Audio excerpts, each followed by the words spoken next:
At this point, we're going to talk about suction versus pressure.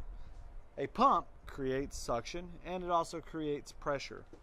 On the front side of the pump, we're sucking water. We're sucking water from the pool, ultimately creating a vacuum or suction.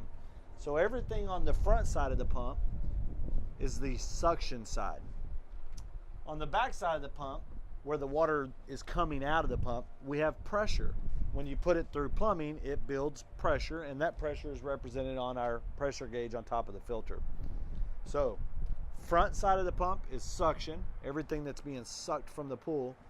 Back side of the pump is pressure, everything that's being pressure delivered to the pool. Suction, pressure.